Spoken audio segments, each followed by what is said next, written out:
about the connection. Hey, everybody. Hello. Sandy Root from Root Acupuncture here. And this is Amy Mastro Giuseppe of MastroStretch. Ooh, I gotta get a Root Acupuncture I know, you shirt. really should. Like, really. I've talked about it for years. And I finally I'm got gonna do it. So today we're gonna talk about acupuncture. I always get this question of how does acupuncture work? And it's a tricky question to answer still sometimes. But actually, my patient yesterday asked, so I had a little rehearsal while I was laying there. Perfect. Practicing for IGTV. So, yeah. And then maybe next week we'll talk about stretching next week. So there's different explanations on how I like to explain acupuncture. So first of all, I like the analogy of, well, let me start with what we learn in Chinese medicine school. It's, you may have heard the term qi when you hear about acupuncture, QI, and it's translated as energy. And actually the translation, like a Chinese person would probably say, there's really no English word translation for it because it's just so etheric, the term qi. Oh. But we see it as energy, or that's the best way to describe it in English. And in Chinese medicine and acupuncture, we have meridians or channels of energy that grow through the body. So there's 12 main channels of energy. And whenever there's an imbalance or any dis-ease in the body, there is a blockage or a deficiency somewhere in the meridians in the body. So a healthy, vibrant, vital, full of vitality body has the energy meridians, the energies flowing smoothly through the meridians. That's health. So anytime there's discomfort, dis-ease, etc., there is something going on with the energy, and that's where we come in with the needles, and we tweak those meridians and fix them up. So one way, there's a lot of analogies that acupuncturists use, but one that's always stuck with me is like a pipe. If you have a clogged pipe in your house, there's going to be a section that's sort of, everything's collecting there and it may burst. And so there's a lot of energy in that area. So somewhere along that pipe, there's probably no water somewhere on that pipe. And so you may use the needle in that clogged part, or the excess part of all this energy of water here, to move the energy to the deficient area of the pipe. Or sometimes we go into the deficient area of the pipe or the meridian to pull the energy from the excessive part down the channel. So that's how we describe. One way to describe it is moving that clog and clearing up the deficient parts so that it's all flowing smoothly again. And I know a lot of people too, they're like, well, it's sort of hard to explain energy. So there is, thankfully now there's a lot of scientific studies out there that show the benefits of acupuncture as well. When the needle is inserted in the body, it wakes up chemicals in the body. We're putting the needles into connective tissue, it's going through muscle layers, and it wakes the brain-body connection up, and the needle sort of making the body say, hey brain, we need some endorphins here, we got some pain, or there's some depression going on, let's get some serotonin boosting, or when we do face, like get the collagen and elastin flowing. So, and also hormones, it balances hormones, so where there may be hormones off balance, it wakes that up too. So, and innately our body knows how to heal itself, but with our world we're in, there's stressors, we have environmental stressors, pollution, we have stress, we have emotions, we have the foods that we eat, maybe not good foods for us sometimes. So all these can throw our bodies off, and that's where the acupuncture helps remind the body, oh yeah, this is how I work and this is what we need to do. So yeah, those are some ways that acupuncture works. And yeah, happy if anybody has questions, or if you have questions right now. And so I think you get a lot. The needles. So, tell us about the needles. About like the size of the needles. Yes. A lot of people that are nervous about needles. Yes. They're thinking, they're getting blood taken. That's a pretty big needle. I'm not a big fan of that, but I've been doing acupuncture for probably 15 plus years. So tell us a little bit about those needles. Thank goodness we're not using hypodermic needles during an acupuncture treatment because we use a few needles per session. So they're very thin, they're hair thin, and it's actually a lot of first timers, the one who was asking me about acupuncture yesterday, they feel excited about their first treatment, but is, because there's that what to expect. But once they actually see the needle, some don't want to see it. That's fine too. I don't want to see it. But the ones who are curious are like, oh wow, like they're mind blown of how thin it is. It's like a strand of hair.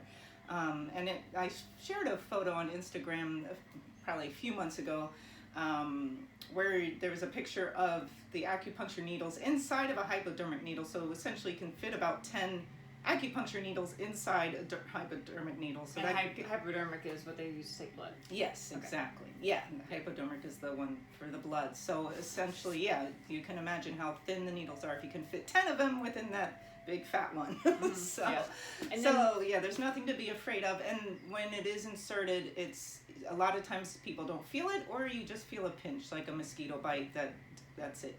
Yeah, that was my next question. So she was reading my mind. Yeah, so I have a special skill. Now, what kind of things help? What can you help with? Good question. Yeah, that's a good question, because a lot of people, when they're asking about acupuncture too, assume that it's only for pain. And one of the main things people do come for is pain. I get a lot for back pain and sciatica, shoulder, neck. We all hold a lot of tension here. But the list goes on and on for what acupuncture can help. You name it. Asthma, allergies, colds, flus, digestive issues like ulcerative colitis, Crohn's disease, sleep issues, insomnia. It helps with people going through cancer treatments with side effects for that. There's helps with autoimmune disorders, chronic fatigue. I have someone from fibromyalgia coming now. It's amazing what it can do for all the Parkinson's. So you name it. If you have a question about what it can do for you, I'm happy to answer that too. If you have a question, if it can help with that. But basically, we see any disharmony in the body, that we can heal it or treat it with acupuncture. And then, of course, there are things that, you need to go to Western medicine for. But a lot of people, once they find acupuncture, find that as a good complement to that as well, if they are going through a doctor for their health care as well. So yeah, cool. So I've been doing, like I mentioned, acupuncture for probably about 15 years, and I initially started going to acupuncture for migraines. I get cluster migraines, so they're one-sided migraines, and initially I've worked with 3 acupuncturists. Sandy's my 3rd acupuncturist, and all were absolutely great. I've worked with one in Raleigh, Dr. Chin, and then Emily Rowe in Miami Beach, and now Sandy Root here, and they've all helped tremendously to keep those, when my headaches do come out of remission, I usually up my acupuncture appointments. And it's interesting because Sandy was talking about the meridian lines. So what is my main one, like liver? Like there's different things. I don't quite understand. Gallbladder. I say gallbladder a lot with her. I'm like, gallbladder. There we go. So sometimes she'll put a lot of needles in the feet to draw the chi out of my head, and sometimes when it's so interesting, she talks about that clogged pipe. You'll a point in my foot, it will just have like this electricity, and that blockage opens, and then the headaches are usually gone after that. It's wild. I don't even know how to explain it, but so that was the main reason I started acupuncture. So anybody that has headaches, I would highly recommend acupuncture for treatment. Mention headaches. And then I also have some knee, crankiness.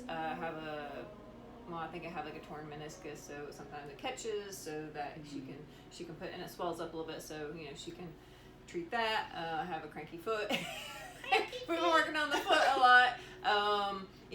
If I might have period, PMS stuff, like she can That's a good one too. do some in the belly.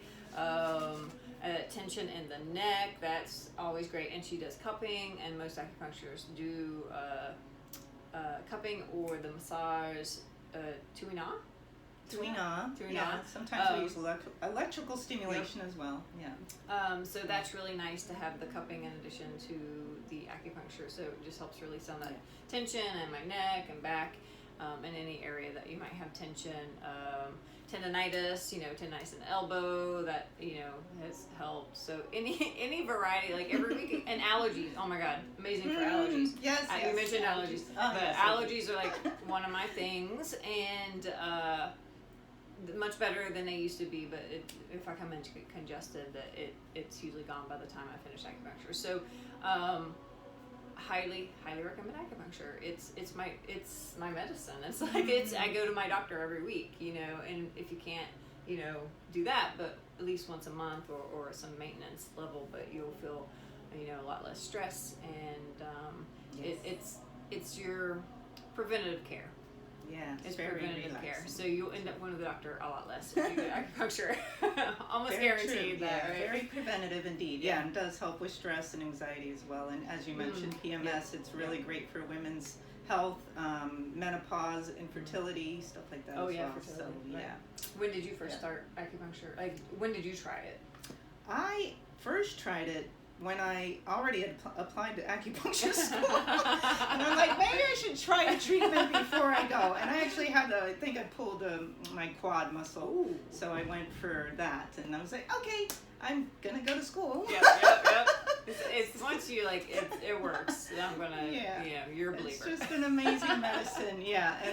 And when she did mention the gallbladder channel, like a lot of people, if I'll say, oh, it's something with your heart or your liver, like, oh no, what's wrong? And I'm like, don't worry, if an acupuncturist says something about that, it doesn't mean something's wrong with your organ itself. It's just what we call the channels of energy. We call the organs as well. So, but it's just the energy of that organ. It doesn't mean something's wrong per se with the organ itself.